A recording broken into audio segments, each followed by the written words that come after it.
Om Swastiastu. Assalamualaikum warahmatullahi wabarakatuh. Salam sejahtera untuk kita semua. Selamat malam dan terima kasih saya ucapkan kepada Bapak Iketut Sunarwijaya SEMSI selaku dosen pengampu mata kuliah Akuntansi Keuangan 1 serta seluruh rekan-rekan yang sudah hadir pada perkuliahan malam ini. Jadi pada kesempatan kali ini kami dari kelompok 11 akan membawakan presentasi mengenai materi menjelaskan kas. Sebelum kami membawakan presentasi, izinkan saya memperkenalkan anggota kelompok 11 terlebih dahulu. Perkenalkan, saya sendiri, I Gusti Ayu Komangintan Febrianti, absen 15, selaku moderator dan penyaji 1. Dan ada rekan saya, I Gede Agus Aditya Putra, absen 27, selaku penyaji 2. Adapun beberapa submateri yang akan kami bahas di sini, yaitu yang pertama, sifat dan komposisi kas, yang kedua, manajemen pengendalian kas, yang ketiga, dana kas kecil, yang keempat, rekonsiliasi bank, dan yang terakhir yaitu pelaporan kas. Materi yang pertama akan dibawakan oleh saya sendiri, yaitu mengenai sifat dan komposisi kas. Jadi, kas merupakan satu-satunya komponen dalam akuntansi, baik itu dalam perusahaan maupun dalam suatu bisnis, yang bisa dikatakan paling penting keberadaannya. Mengapa dikatakan demikian? Karena peranan kas sangat dominan dalam menentukan kelancaran operasional perusahaan. Jadi, adanya kas itu sangat berpengaruh terhadap seluruh kegiatan operasional perusahaan, baik di masa sekarang maupun di masa yang akan datang. Adapun beberapa sifat-sifat kas, yaitu yang pertama, terlibat pada hampir seluruh transaksi yang terjadi pada perusahaan. Seperti halnya dalam kegiatan operasional perusahaan yang dimana kas digunakan sebagai alat pembayaran yang sah. Kemudian sifat yang kedua, tidak memiliki identitas kepemilikan sehingga mudah dipindah tangankan. Nah, kas merupakan harta yang siap dan mudah untuk digunakan dalam transaksi serta ditukarkan dengan harta lain. Kemudian mudah dipindahkan dan beragam tanpa tanda pemilik. Sehingga pengeluaran kas harus sesuai dengan tujuannya. Dan yang ketiga, jumlah kas harus stabil. Yang dimaksud di sini yaitu jumlah kas yang dimiliki oleh perusahaan harus dijaga sedemikian rupa sehingga tidak terlalu banyak pun juga tidak kurang. Tersedianya kas yang terlalu banyak mengakibatkan turunnya efisiensi karena tertanamnya dana berupa kas yang sebenarnya tidak produktif dan dapat mengganggu likuiditas perusahaan. Dan apabila kas terlalu sedikit, juga akan mengganggu likuiditas perusahaan karena dana yang dimiliki untuk memenuhi kegiatan operasional perusahaan itu bisa jadi kurang. Kemudian yang keempat, kas terdiri dari saldo kas yang di tangan perusahaan dan termasuk rekening giro. Setoran kas adalah aset yang dimiliki untuk memenuhi komitmen kas jangka pendek, bukan untuk investasi dan dengan cepat dapat dijadikan menjadi kas. Yang terakhir yaitu kas memiliki sifat kontinu dan tidak kontinu. Jadi sifat kontinu maupun tidak kontinu pada kas ini diperlukan perusahaan untuk membiayai kebutuhan perusahaan sehari-hari ataupun untuk pembelian aktiva.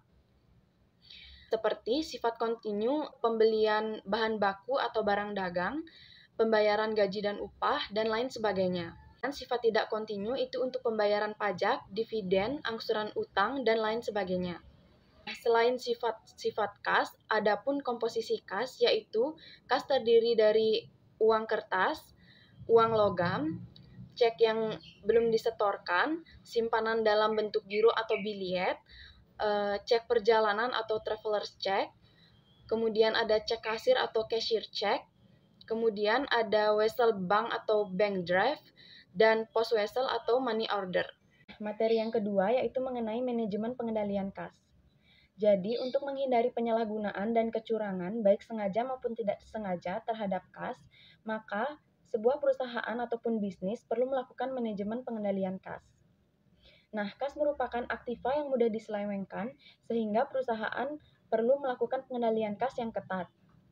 Dalam fungsi penerimaan kas, pengawasan harus ditujukan agar semua uang yang seharusnya diterima, agar benar-benar diterima dan dicatat. Dan dalam fungsi pengeluaran kas, pengawasan harus diarahkan agar tidak terjadi pengeluaran kas tanpa adanya otorisasi dari pejabat yang berwenang.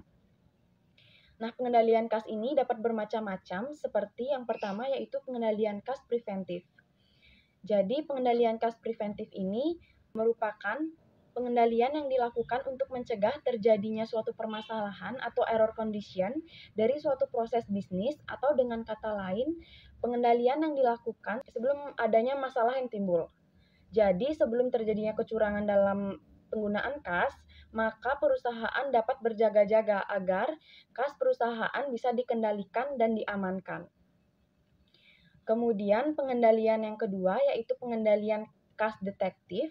Pengendalian kas detektif itu merupakan pengendalian yang dilakukan dalam rangka mencari atau mendeteksi adanya suatu permasalahan dan mencari akar permasalahan tersebut.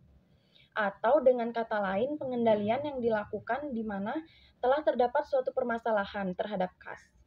Jadi dalam pengendalian ini, permasalahan dan kasus yang terjadi pada kas sudah ada, sehingga perusahaan dapat mencari di mana letak kesalahannya. Pengendalian kas preventif ini dibagi lagi menjadi pengendalian atas penerimaan kas dan pengendalian atas pengeluaran kas. Pengendalian atas penerimaan kas itu seperti kas yang diterima dari penjualan tunai, kas yang diterima dari cek atau giro, kemudian kas yang diterima melalui transfer dana elektronik. Pengendalian yang penting dalam penerimaan penjualan tunai adalah mesin kasir, yang dimana mesin kasir ini merupakan alat pendukung transaksi terjadinya penjualan tunai. Jadi segala transaksi yang terjadi akan masuk atau diinput ke dalam mesin kasir. Setelah terjadi transaksi, kasir akan memberi bukti bayar berupa kertas truk kepada pelanggan. Dan kas yang diterima oleh kasir setiap harinya harus dilakukan pencatatan, dihitung berapa jumlahnya dan dilaporkan. Setiap periodenya akan dilaporkan di bank. Kemudian, kas yang diterima dari cek atau giro. Kas masuk ini biasanya terjadi ketika pelanggan membayar tagihan. Kas bisa dalam bentuk cek ataupun giro. Karyawan akan menerima cek dan slip pembayaran yang nantinya akan dibandingkan jumlahnya sesuai atau tidak. Jadi, slip pembayaran akan dikirimkan ke departemen akuntansi, cek atau giro akan diterima oleh kasir, dan uang akan disetorkan ke bank sehingga perusahaan akan menerima bukti setor sebagai arsip. Tiga yaitu kas yang diterima melalui transfer dana elektronik. Jadi kas ini bisa diterima melalui ATM ataupun kartu kredit. Perusahaan akan memberi tahu pelanggan berapa jumlah yang harus ditransfer dan tanggal transfer berdasarkan pencatatannya. Nah, pengendalian kas dalam hal ini yaitu kas atau uang yang sudah ditransfer oleh pelanggan melalui dana elektronik atau lembaga keuangan bank, nantinya akan diteruskan kepada pihak penerima, yaitu perusahaan, sehingga perusahaan memperoleh informasi mengenai kas yang masuk. Kemudian, pengendalian atas pengeluaran kas itu terdiri dari kas kecil, rekening koran, dan sistem voucher. Pengendalian atas pengeluaran kas-kas kecil yaitu nominal dana kas kecil dikendalikan oleh perusahaan kepada pemegang dana kas kecil, dan pengendalian kas dalam hal ini bisa berupa nominal kas yang sudah ditentukan, bukti-bukti transaksi, adanya pencatatan, dan kontrol dari kas kecil setiap terjadi transaksi. Mengenai kas kecil nanti akan dijelaskan lebih lanjut. Kemudian yang kedua yaitu rekening koran bank. Rekening koran biasanya diterima oleh perusahaan setiap periode. Nah, rekening koran ini merupakan catatan penerimaan dan pengeluaran kas perusahaan yang terkait bank. Jadi, perusahaan dapat melakukan pengendalian kas dari rekening koran atas pengeluaran kas perusahaan. Kemudian, sistem voucher. Sistem voucher merupakan kumpulan metode-metode dan prosedur-prosedur untuk mengotorisasi dan mencatat kewajiban serta pengeluaran kas. Jadi, dalam sistem voucher ini, semua pengeluaran harus disetujui sebelum pengeluaran dapat dilakukan. Pengendalian kas detektif dapat dilakukan dengan cara rekonsiliasi bank dan audit secara berkala. Jadi, ketika ada permasalahan pada kas, perusahaan dapat melakukan pengendalian kas dengan cara rekonsiliasi bank. Hal itu dapat dilakukan dengan melihat catatan yang ada pada perusahaan dengan catatan kas perusahaan yang ada di bank.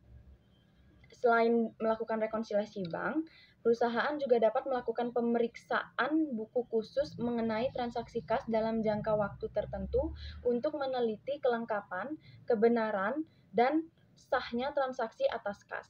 Nah, materi yang ketiga yaitu mengenai dana kas kecil. Dana kas kecil atau petty cash merupakan dana yang digunakan oleh perusahaan untuk membayar pengeluaran-pengeluaran yang jumlahnya relatif kecil dan dilakukan secara rutin, serta tidak ekonomis apabila dibayarkan menggunakan cek. Meskipun dana yang dikeluarkan relatif kecil, perusahaan harus tetap melakukan pencatatan atas pengeluaran kas tersebut. Hal itu dilakukan agar memudahkan pihak akuntan perusahaan mencatat setiap kegiatan keuangan perusahaan. Nah, setiap perusahaan akan menetapkan nominal kas kecil dengan jumlah yang berbeda, sesuai dengan kebutuhan operasional perusahaan, dan dana kas kecil biasanya disimpan dalam kotak kas kecil atau petty cash box. Adapun beberapa tujuan dibentuknya kas kecil, yaitu yang pertama, untuk memudahkan menangani masalah terkait perlengkapan atau perbekalan yang biasanya relatif kecil dan rutin dalam perusahaan. Kemudian yang kedua, menciptakan cara bayar yang lebih ekonomis karena pengeluaran yang jumlahnya relatif kecil dan mendadak. Yang ketiga, meminimalkan terjadinya kesalahan alokasi pembayaran.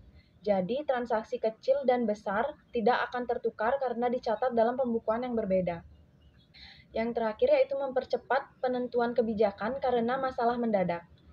Dengan adanya pembagian buku kas kecil dan buku kas besar, maka praanalisis kebijakan mendadak tersebut akan jadi lebih mudah. Dalam pencatatan dana kas kecil terdapat dua metode, yaitu yang pertama metode dana tetap atau Impress Fund System. Metode dana tetap merupakan metode pengendalian kas di mana rekening kas kecil jumlahnya selalu tetap. Jadi jumlah atau nominalnya tetap karena jumlah dana yang dikeluarkan dengan dana yang dimasukkan itu sama. Setiap pengeluaran kas terjadi, pemegang kas kecil tidak langsung melakukan penjurnalan. Yang kedua yaitu metode dana tidak tetap atau Fluctuation Fund System.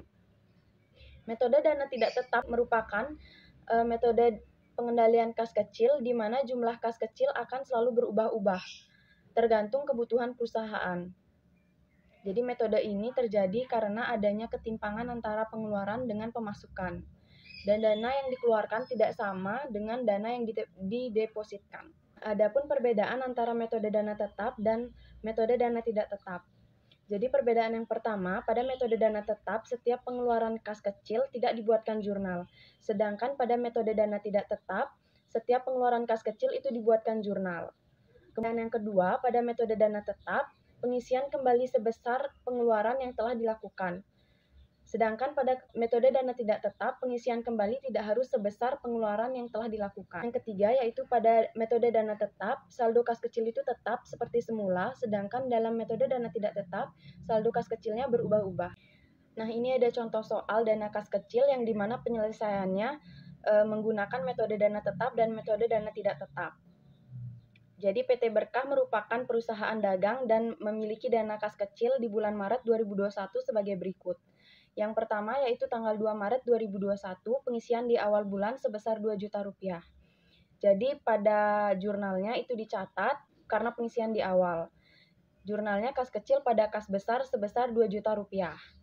Kemudian untuk transaksi yang nomor 2 sampai nomor 5 ini tidak di jurnal karena itu pengeluaran kas kecil. Jadi ada membeli ATK, kemudian transaksi yang ketiga itu mengeluarkan biaya transportasi, kemudian yang keempat itu membeli makan siang, dan yang kelima itu membeli alat kebersihan. Jadi itu tidak perlu di jurnal pada metode dana tetap. Yang keenam yaitu pengisian kembali dana kas kecil. Pencatatan jurnalnya ini, pengisian kembali itu yang dicatat pengeluaran yang telah dilakukan di tanggal sebelumnya. Jadi jurnalnya biaya ATK sebesar 300.000, biaya transportasi sebesar 50.000, biaya makan siang sebesar 200.000, biaya alat kebersihan sebesar 45.000, pada kas besar sebesar 595.000. Kemudian transaksi yang terakhir yaitu membayar biaya keamanan lingkungan sebesar 150.000, itu tidak perlu di jurnal juga karena itu pengeluaran kas kecil. Nah, ini untuk metode dana tidak tetap dengan soal yang sama, yaitu yang pertama itu pengisian di awal bulan sebesar 2 juta rupiah, itu sama jurnalnya seperti metode dana tetap.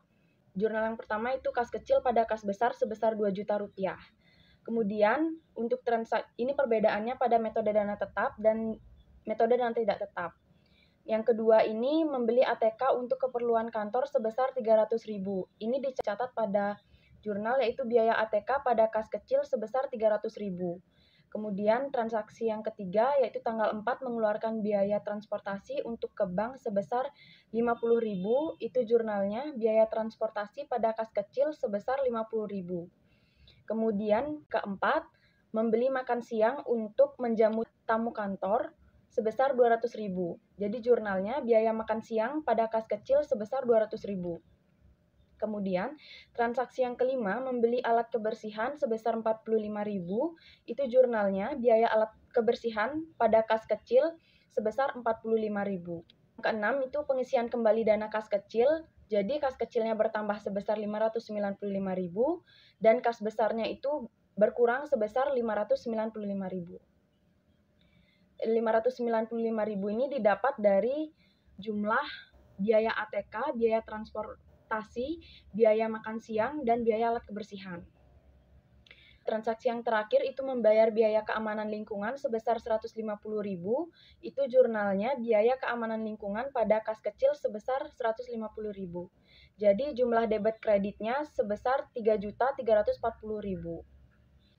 Walaupun pengeluarannya relatif kecil, ada beberapa hal yang harus diperhatikan dalam penggunaan dan pengelolaan dana kas kecil, yaitu yang pertama, menentukan jumlah kas yang wajar. Ini dalam artian kas yang disediakan tidak terlalu kecil pun juga tidak terlalu besar nominalnya, dan pastikan dana yang disiapkan dalam kas kecil tersebut mencukupi dalam jangka waktu tertentu. Kedua, tetapkan pengeluaran yang diperbolehkan. Untuk mencegah terjadinya penyalahgunaan dalam kas kecil, maka perusahaan harus menetapkan kebijakan tentang kas kecil yang boleh dan tidak boleh dikeluarkan. Penyalahgunaan yang dimaksud seperti menggunakan kas kecil untuk membayar kegiatan di luar operasional perusahaan, yang dimana hal ini akan menyebabkan terganggunya keuangan perusahaan karena pengeluaran yang tidak jelas untuk apa. Ketiga, simpan semua bukti transaksi. Adanya bukti dari setiap transaksi yang terjadi pada dana kas kecil, maka akan mempermudah perusahaan untuk melakukan pengecekan apabila ada terjadi kesalahan dalam pencatatan dana kas kecil. Dengan adanya bukti-bukti transaksi yang jelas, juga mempermudah untuk meminta pertanggungjawaban kepada karyawan yang bertugas pada saat terjadi kesalahan tersebut. Sekian presentasi dari saya, akan dilanjutkan oleh rekan saya, yaitu mengenai rekonsiliasi bank dan pelaporan kas. Baik, di sini saya akan melanjutkan presentasi dengan materi selanjutnya yaitu rekonsiliasi bank. Rekonsiliasi bank sendiri merupakan catatan informasi keuangan yang menjabarkan tentang perbedaan-perbedaan kas perusahaan dengan pihak bank. Nah, tujuan diadakannya rekonsiliasi bank yaitu untuk memastikan adanya kesamaan informasi keuangan antara perusahaan dan pihak bank. Maka dari itu, laporan perbankan dan juga laporan perusahaan dalam periode tertentu akan terlihat lebih rapi dan juga lebih akurat. Selain itu, adanya rekonsiliasi bank juga untuk mengecek ketelitian dalam setiap pencatatan yang terdapat di dalam rekening kas perusahaan dan catatan dari pihak bank, sehingga kedua belah pihak dapat mengetahui informasi nominal pengeluaran maupun pemasukan yang telah terjadi. Dan perusahaan pun dapat mengetahui mengenai informasi keuangan yang belum sempat dicatat melalui data keuangan dari pihak bank. Rekonsiliasi bank pada perusahaan umumnya dilakukan setiap akhir bulan, di mana pihak bank yang bersangkutan akan mengirimkan rekening koran, yaitu berupa mutasi ataupun rekening koran yang berisikan saldo awal kas dan berbagai jenis transaksi selama 1 bulan tersebut, serta akhir kas pada bank tersebut. Selanjutnya, ada pun beberapa komponen yang sering muncul ketika perusahaan melakukan rekonsiliasi bank. Yang pertama, itu ada setoran dalam proses atau deposit in transit. Nah, setoran dalam proses merupakan setoran uang perusahaan pada akhir bulan, akan tetapi belum dicatat oleh pihak bank. Karena bank sudah mengirimkan rekening koran ke perusahaan, maka setoran dalam proses ini terjadi juga ketika data yang dimaksudkan tersebut terlambat sampai di bank ataupun terlambat diterima oleh bank yang bersangkutan. Selanjutnya, komponen yang kedua yaitu cek dalam peredaran atau outstanding check. Nah, di mana outstanding check ini merupakan cek yang telah dikeluarkan oleh perusahaan, tetapi oleh pemegang cek belum diuangkan ke bank, sehingga pengeluaran tersebut sudah dicatat oleh pemegang kas pemegang kas perusahaan, tetapi belum dicatat oleh pihak bank. Selanjutnya, komponen yang terakhir ataupun yang ketiga yaitu cek kosong. Cek kosong ini merupakan yang tidak diterima oleh bank karena dana yang terdapat di dalam rekening cek tersebut tidak mencukupi. Jika perusahaan ingin memproses cek ini, maka perusahaan wajib mengeluarkan dana agar dari pihak bank dapat memproses cek tersebut. Nah, selain tiga komponen yang telah saya sebutkan tadi, ada beberapa hal yang menyebabkan terjadinya rekonsiliasi bank. Hal yang pertama yaitu pendapatan dan beban bank. Nah, beban bank yang dimaksud itu berupa biaya administrasi bank, penulisan cek, pelayanan, ataupun biaya lainnya yang termasuk ke dalam beban bank. Nah, pendapatan bunga bank yang belum dicatat sepenuhnya oleh perusahaan juga masuk ke dalam beban bank. Selanjutnya, penyebab kedua yaitu kredit bank. Di mana kredit bank yang dimaksud ini berupa penagihan atau deposito dari pihak bank. Transaksi ini hanya bisa diidentifikasi apabila nasabah menerima rekening koran. Selanjutnya, yang penyebab yang ketiga yaitu piutang wesel. Nah, piutang wesel merupakan hutang klien dengan berdasar pada surat perjanjian, juga jaminan sebagai pengikat selama periode pinjaman.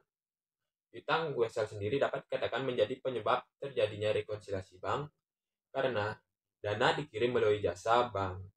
Makanya dapat juga disebut sebagai penyebab terjadinya rekonsiliasi bank. Selanjutnya, penyebab terjadinya rekonsiliasi bank yang terakhir yaitu kesalahan dalam pencatatan. Nah, kesalahan dalam pencatatan ini bisa saja dilakukan oleh pihak perusahaan maupun pihak bank. Kesalahan pencatatan ini umumnya terjadi dalam hal memasukkan nominal transaksi, maka dari itu dibutuhkan rekonsiliasi agar dapat meneliti dan mengidentifikasi kesalahan serta melakukan perbaikan dan juga penyesuaian. Nah, baik, selanjutnya adapun bentuk-bentuk rekonsiliasi bank. Nah, bentuk-bentuk rekonsiliasi bank ini terdiri dari 4 macam. Yang pertama itu bentuk rekonsiliasi bank vertikal, di mana bentuk rekonsiliasi bank ini biasanya disusun secara bertingkat, mulai dari saldo kas menurut perusahaan hingga saldo rekening koran menurut pembukuan bank. Nah, contohnya dapat dilihat pada tabel berikut ini. Bentuk rekonsiliasi bank yang kedua yaitu bentuk rekonsiliasi bank skondro. Nah, di mana bentuk skondro ini biasanya berbentuk vertikal atau flat, lurus. Nah, di bentuk skondro ini biasanya umumnya dibagi menjadi dua bagian, di sebelah kiri dan sebelah kanan. Nah, untuk di kolom sebelah kiri itu berisikan data-data saldo menurut pembukuan dari perusahaan dan diikuti oleh penambah dan pengurang dari saldo tersebut. Dan di sebelah kanannya itu terdapat saldo menurut pembukuan bank dan diikuti oleh penambah dan pengurang dari saldo tersebut. Dapat dilihat contoh berikut ini. Selanjutnya, yaitu bentuk yang ketiga, yaitu bentuk rekonsiliasi bank 4 kolom. Nah, bentuk rekonsiliasi bank 4 kolom ini merupakan bentuk penyusunan rekonsiliasi bank dengan jumlah 4 kolom nominal mutasi. Mungkin ini hampir sama seperti buku besar ya. Untuk contoh lebih jelasnya bisa rekan-rekan lihat pada layar. Di sini rekonsiliasi bank 4 kolom dalam kurung mencari saldo yang benar. Selanjutnya yang bentuk terakhir itu yaitu bentuk 8 kolom. Nah, di mana bentuk 8 kolom ini penyusunan rekonsiliasi bank menggunakan 8 kolom nominal mutasi. Adapun contoh dari bentuk rekonsiliasi bank 8 kolom ini dapat rekan-rekan lihat pada layar. Materi selanjutnya yaitu pelaporan kas.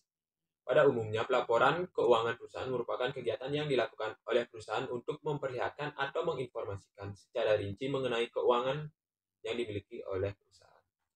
Untuk pelaporan kas sendiri, biasanya melalui laporan arus kas yang dibuat oleh perusahaan. Informasi mengenai pengeluaran dan pemasukan kas perusahaan dijabarkan secara rinci dalam laporan arus kas tersebut. Selanjutnya, aktivitas-aktivitas yang melibatkan kas perusahaan seperti aktivitas operasional, aktivitas investasi, aktivitas pendanaan, semuanya sudah tertera pada laporan arus kas. Sehingga perusahaan dapat dengan mudah mengetahui informasi mengenai posisi kas perusahaannya. Selain itu, laporan arus kas juga dapat dimanfaatkan untuk mengevaluasi kinerja perusahaan di masa lalu serta membuat perencanaan untuk investasi dan kegiatan pembiayaan di masa yang akan datang. Baik, sekian presentasi dari kelompok kami. Kami mohon maaf apabila ada terjadi kesalahan, baik sengaja maupun tidak sengaja pada saat kami membawakan materi. Saya tutup presentasi ini dengan Parama Santi. Om Santi Santi Santi Om.